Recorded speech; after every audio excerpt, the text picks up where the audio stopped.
So yes, we have questions.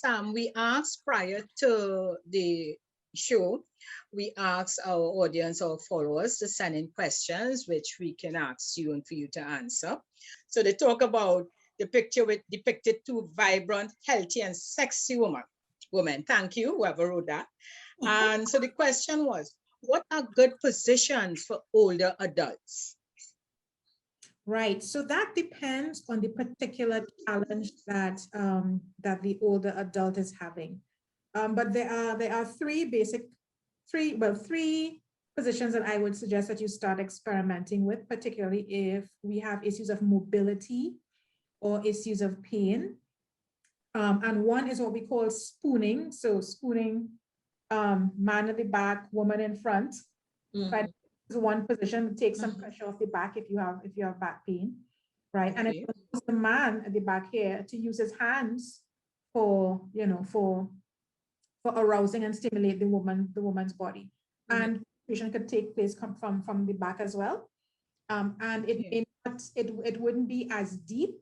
And so if the woman has issues with vaginal dryness, or the walls of the vagina have begun to get thin, and so it may be painful, this may be a less painful position. So that's spooning, man at the back, woman in front. That's one. Another one would be, well, a modification of the missionary position. So not just the woman flat and the man on top. What you may want to do for the woman is use something that cushions her back and her hips. And so she needs to find a position that is comfortable for her. And probably come to the edge of the bed and have her legs up. And he is standing, right? So he could use his whole body for thrusting. And it also takes the pressure off of the woman and the man if they have a lot of lower back pain, right? Doggy style is another position that is helpful, especially with lower back pain. What else? And also helps for people who may be overweight or who may have challenges with the hips, with any hip movement.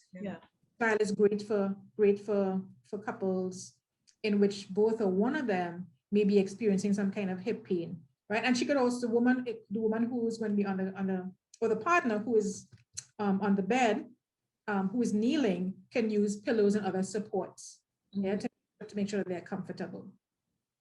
Woman on top is also another variation. Once the man is able to take her weight, right? That how the woman on top, it doesn't require as much physical mobility, so it's less strenuous for the woman, as well as it gives her greater control over the depth of penetration, as well as the entire front of her body is now accessible to be stimulated by her partner. And then using a chair, so like sitting on the chair, that gives good support as well for both persons. And the man doesn't have to be standing, so he doesn't have to be standing, so it takes less pressure off of him as well. And so those are just a few that I can think of off the top of my head. But what you really should do is to try different positions, and test them out and be gentle with your body and see what works. So the second question here, one man proposed that the basis of good relationships for a man is to be given any two: sex, food, and a home base. The third he will find elsewhere. If women accept that, there will be no more struggles. Do you agree with that statement? So if that works for him and the partner he's with, great. It is not the belief or the need of all men. So it's certainly not, it's not a man thing. And if that all men need this and want this, and therefore when women accept that, all will be well. I think he's assuming that there aren't also women who think the same way. A woman could also say, well, all women need is good sex, food, and shelter. And if you only give me two, I will get the third somewhere else. Men are usually not comfortable if she says the third thing is the sex outside with her next man. There's it simply does not work like that for everybody. I think I'm not bashing his belief or saying that his needs is are invalid. That's probably perfectly valid for him. What he cannot do is assume it's valid for every man or woman. And he can, once he has the right kind of conversations and negotiation, he can perhaps find a partner who is fine with that. But that has to be a negotiation. It can't be an assumption. It can't be forced on people. And certainly the way we organize our relationships, the way we like sex, how often we like sex is very, very different. And while there may be some generalizations that we would want to apply to men or women, over time, as society changes, we recognize that those generalizations are very, very few. There's so much variety within and among men and males, and so much variety within and among women. Yep. More variety, within the genders, among the genders, than there is between the sexes or among the sexes. And I say among because genetically we do have more than male or female. That's a whole other conversation.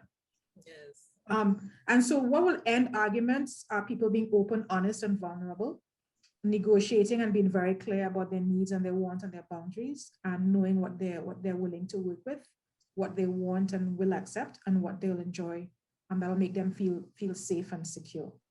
And there is no one size fits all. So Onika, that would answer more or less this question number 3, which is it true that men's focus is on sex and women on pleasure and affection? What is the solution for a compatible relationship? Yeah, so definitely what I just said applies there. Yes.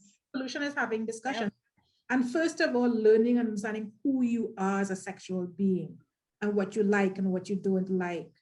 And then being able to express that and communicate that without feeling as if you're being judged. So having a partner who fully accept this is who you are, this is what you like, and I'm okay with that, or I also like those things, or I also accept those things. Part of the problem we've had in this part of the world is because we don't talk about it, we're not having these honest conversations. We're guessing and we're assuming and we don't know. There are lots and lots of women who like lots and lots of sex. And there are men who not into sex.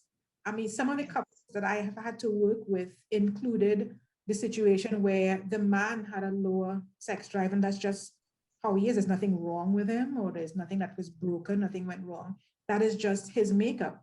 And his partner, the female, she wanted a whole lot more. So, we had to find ways to negotiate so that they both had their needs met. Not every man is always, up and ready and willing and on the go, and sometimes we place these beliefs and we think, and men think this is what they have to live up to, otherwise they're not a real man. And so they find themselves in trouble to live up to this stereotype.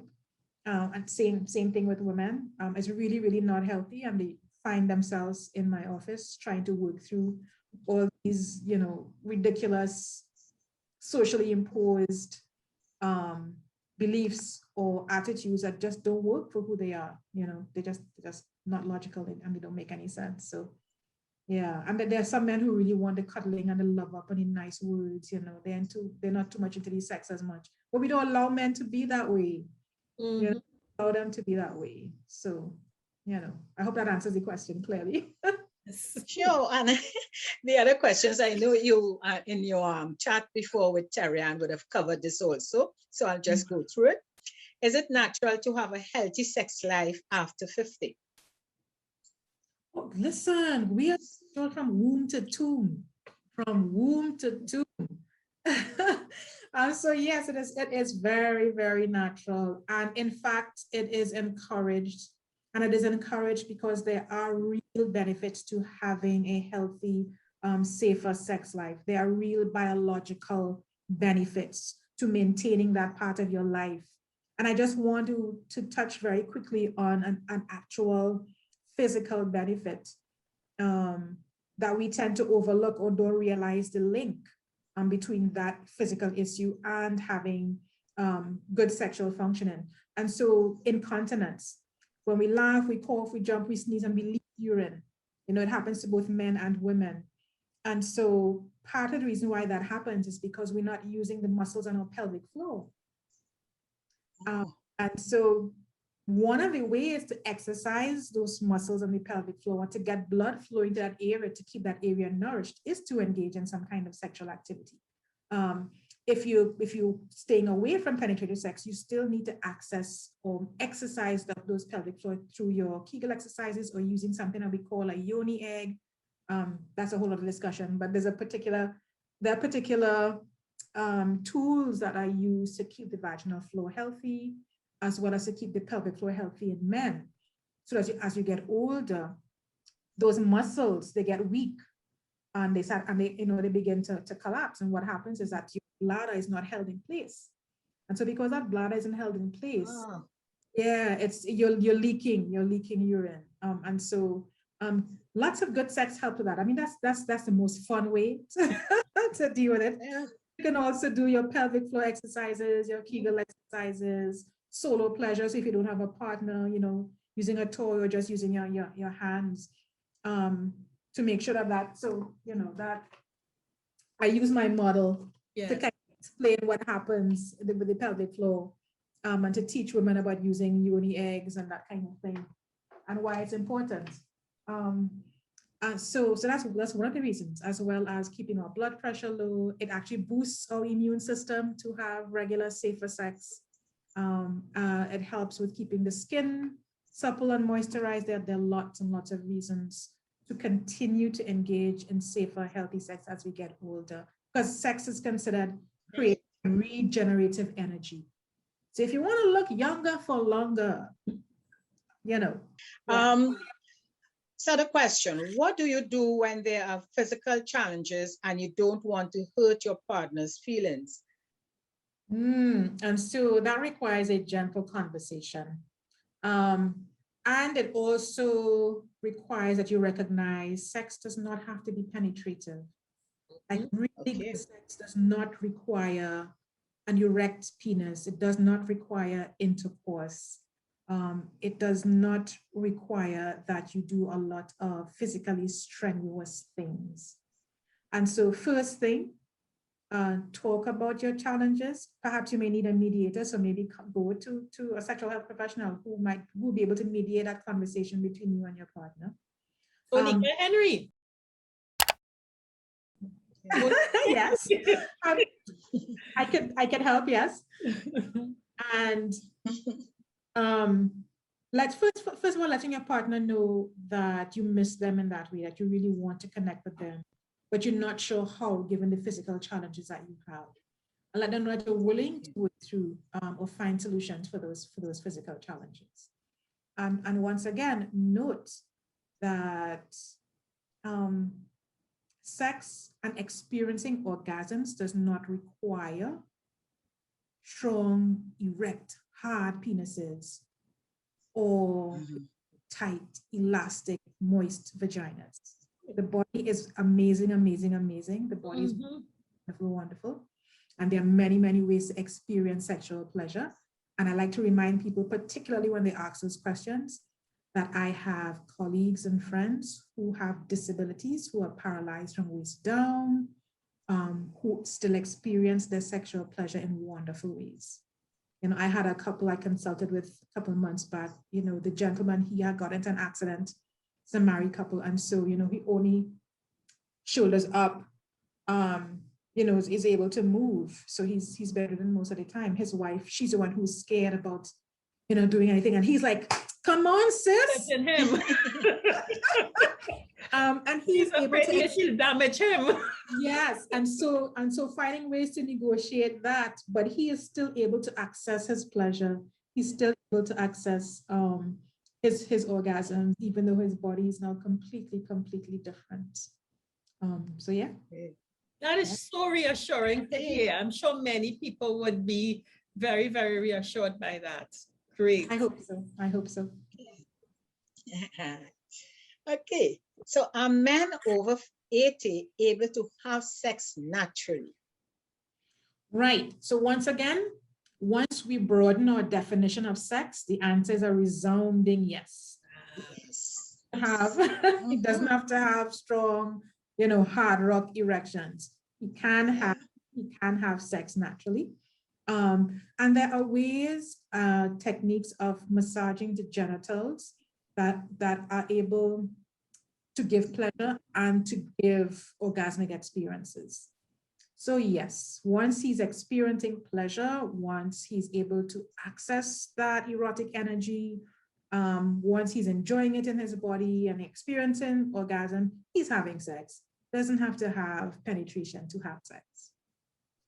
You are just destroying so many illusions and stereotypes. Some men will be disappointed. Darian, I was about to say the same thing. But it's great that you are doing that. Boy. Many of our listeners would say, oh, okay, I didn't know this. All right. So, Onika, for women, is the reduction of lubrication after 70 the result of nature saying enough is enough? Is lube now a fixture in older women's cosmetic bags? So, I mean, if that were true, then we would have to apply that to all aspects of our body and health. So if the teeth fall out, does that nature say enough is enough, no more eating for you? No more eating. Or, give up on certain foods. I love that analogy. No. What it's saying is, or what nature is saying is, your body is different and you need to do something different. It may be saying you may need to do diet. It may be saying, no, you can have sex in so many other ways besides penetration. So I don't know what nature may be telling that person in particular, but it's nature saying, shut down the sex, because sex is generative energy. It is nourishing energy. There are some cultures who, because they believe that, they encourage couples to have as much sex as they can as they get older, because they see the energy as energy that, as I've been saying, is regenerative, and so it slows down the aging process. And they have particular techniques, especially for men, because in some of these cultures, men are encouraged to have more orgasms and less ejaculation. And that may sound strange, but it sounds strange because we don't recognize that orgasm and ejaculation in men are two different things and can be separated. And so men can have multiple orgasms through learning these techniques and through training themselves, in which they choose or can choose to ejaculate or not, but they can still experience orgasm. So what I'm saying is, and so in these particular cultures, they would teach and they would train you through this breathing techniques, connecting with your pelvic floor, being able to separate, and this is for the man I'm talking about specifically, beginning to sense when you are getting close to orgasm and ejaculation, and using muscles in your pelvic floor and your breath and your breathing, you're able to stop the ejaculation but continue with the orgasm. The idea is, if you retain your semen, it's called semen retention. In the non-Western world, in the English-speaking world, it's called semen retention. The idea is that by retaining your semen, when you don't need to use it anymore because you've passed the stage and you want to have children and you're not thinking about having any more. So keep that semen, let it regenerate the body, let the energy regenerate the body, but you still experience the orgasms. So the idea is that, yes, have lots of it and keep regenerating, Okay. Jennifer, I think that tip alone is helping so many people.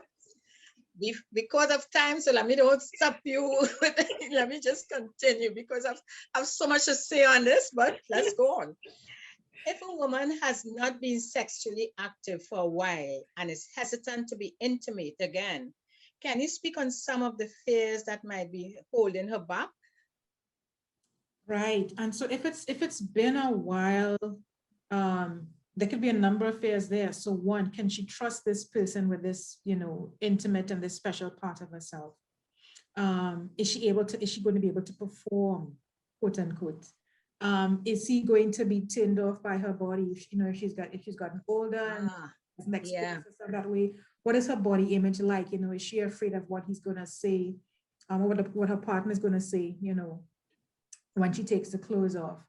And those are the few reasons I can think of off the top of my head. Yeah. And what I would suggest, of course, once again, is a conversation and starting very slowly with just exploring touch. You know, let your partner know that you are interested and that you want to go further, but you want to take it really slow. I just want to start with just the cuddling, with just the body exploration before you get into any actual act of, you know, of sex. But yeah, those are the few things I could think of off the top of my head. Concern about her body. Would she be able to perform? Can she trust this person? You know, is this person going to be turned off? You know, is he okay with this? Is he enjoying himself? She may be in her head a lot, you know, about how this is going to turn out. But it's to have that discussion. It's to have that discussion and to talk about the fears and the concerns beforehand, and to start slowly and start with sensuality and then slowly build up to the sexuality. Okay, so we are down to the last 3 questions. All right.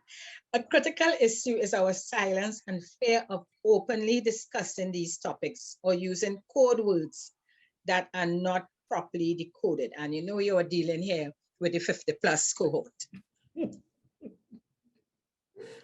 Right. I mean, so the only suggestion I have for that is that you deal with your own issues and your own fears, and perhaps, and this may sound silly, but I find it's helpful for some people. Find somebody who you are comfortable with, you know, a good friend, and practice having those conversations. Yeah, That's a great idea. So test it out in a safe space first with somebody who you're comfortable with.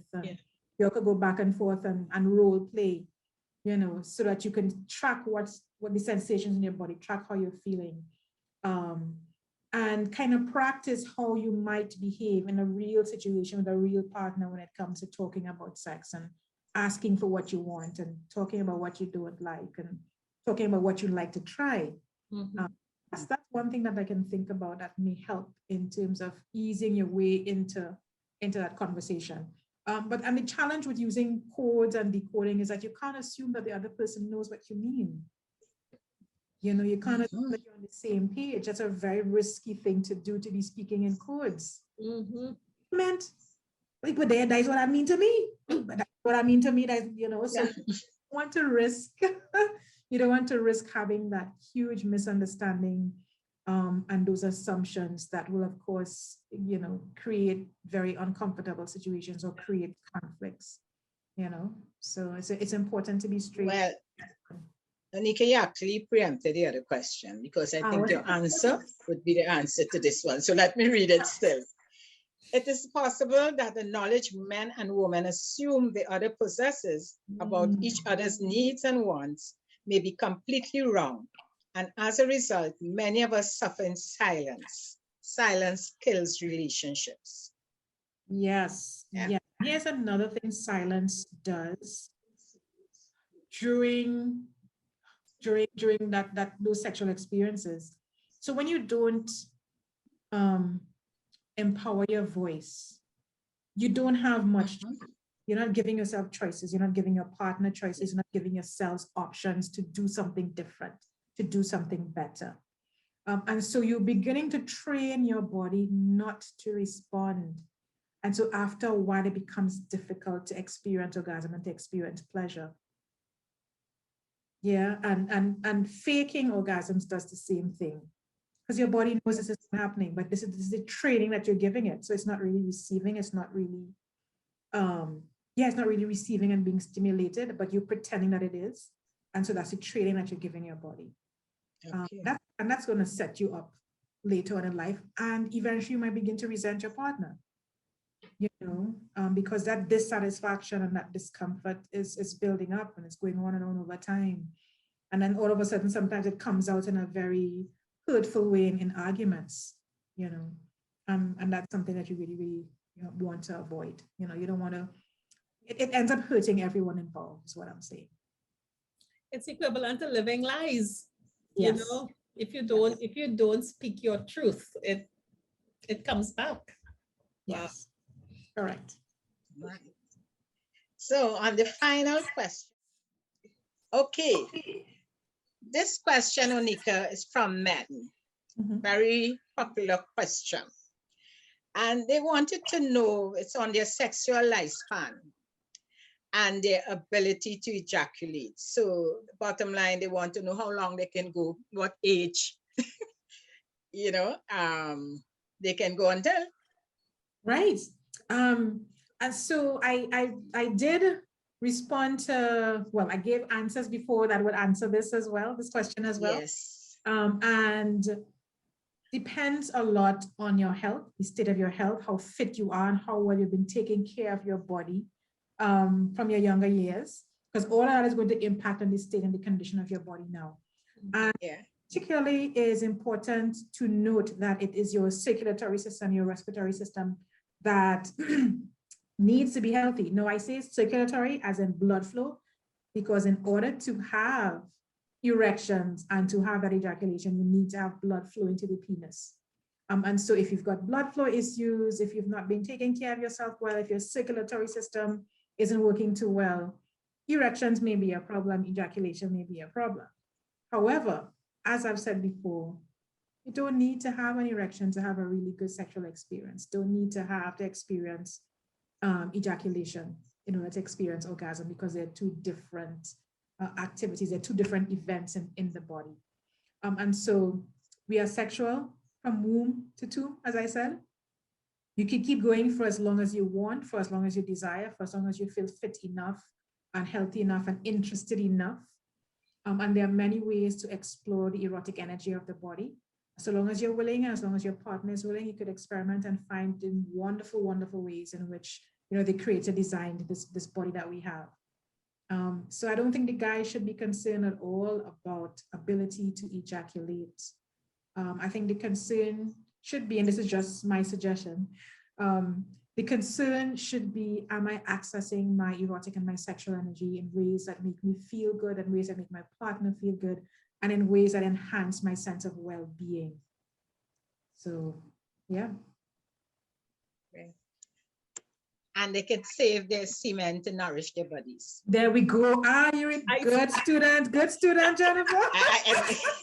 Things I want to point out, ladies, that for us as we get older, we become multi-orgasmic. It's easier for us to experience multiple orgasms as we age. Really? This is really not a time to, you know, well, in my opinion, it's not a time to just let go and give up on the. It is a time to begin to explore even more the wonders of the body.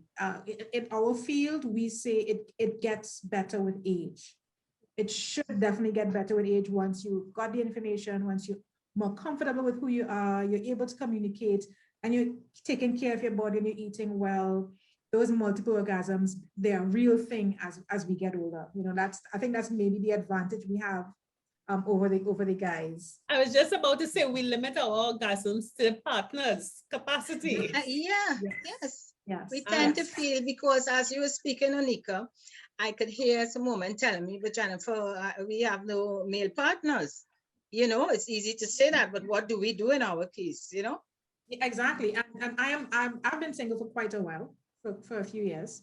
And I have maintained my sexual health, my erotic energy through my own solo practice. And that's another thing we're probably very uncomfortable talking about. Yes. Masturbation. But I have what we call a mindful erotic practice. And a mindful erotic practice, you can do several times a week, once a week, you know, whatever, you know, you feel comfortable with that fits your schedule. But it involves creating a nice environment. You may want to have your candles and maybe light music in the background.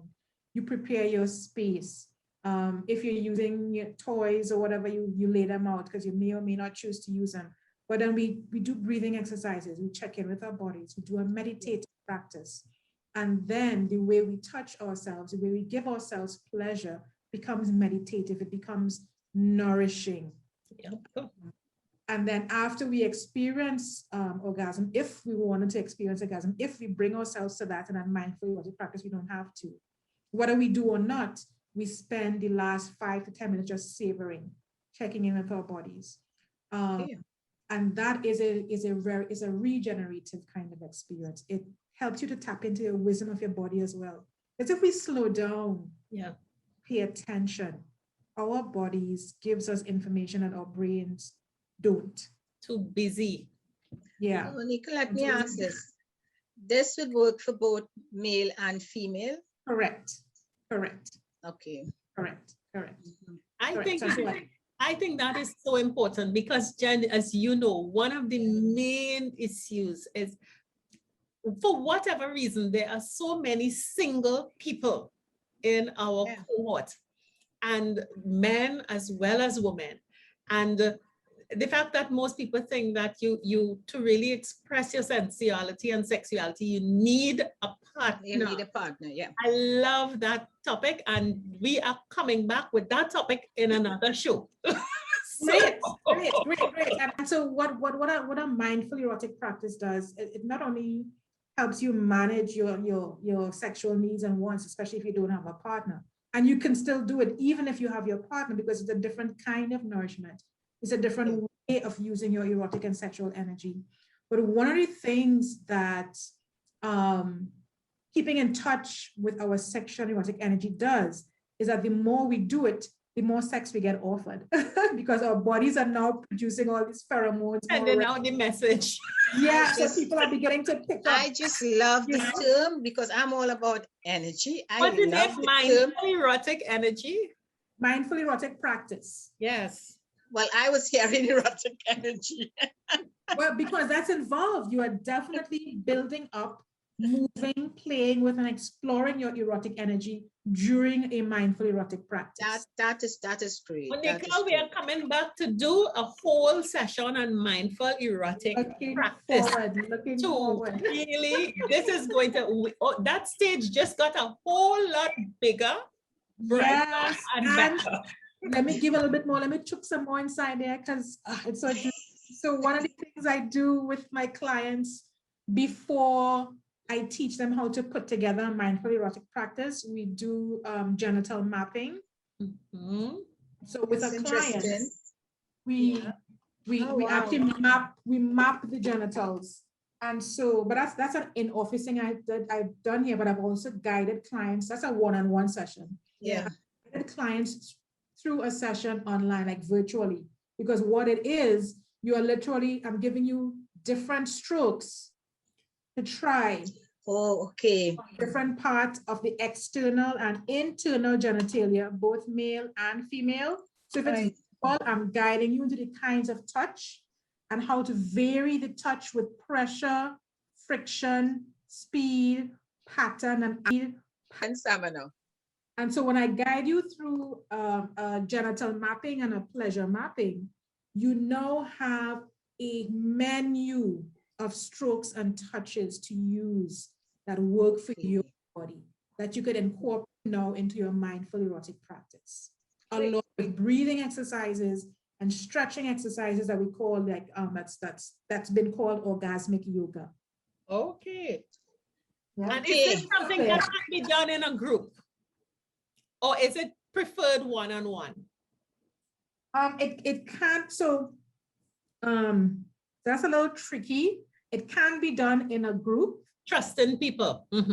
Yes. And also, if we're doing it in a group and we're doing it virtually, you're positioning yourself so that and this is if you're doing it on yourself while I'm guiding, you don't have to, but people do. Yeah. And so you can have the cameras off. So you are seeing me, but I'm not seeing you. Okay. And have the camera on and it's positioned on the upper body so that we can still have eye contact. And I'm simply guiding you through the strokes. Wow. Say, now touch the outer lips, and I want you to rub them like this. Or I want you to pull, stretch them. Is the stretch more pleasant on the upper part or the lower part? Okay. I give people time to go through that. Yeah, do you want tapping? Is it light tapping, fast tapping, hard tapping, or slower taps? You want deeper pressure, you know, and so we're guiding you through that Nice. of the genitals and the body. Okay, so Onika, we have you booked. Viewers, pay attention. Look on. We'll be back with it. Wonderful, wonderful. Thank you so much, Onika. You're welcome so much, ladies. So thank you so much. You know, it has been a Yes, Onika. And again, viewers, Onika's contacts are on the screen. Please, please, it is so important for us to have this third act be our best life. And we cannot have part of our lives blocked up with taboos and fears and silence and false information. And false information and assumptions and drop it. Because help is there. Help is there. So, Henry Consultants by Zoom. So great. Thank you so very much. You're welcome so very much.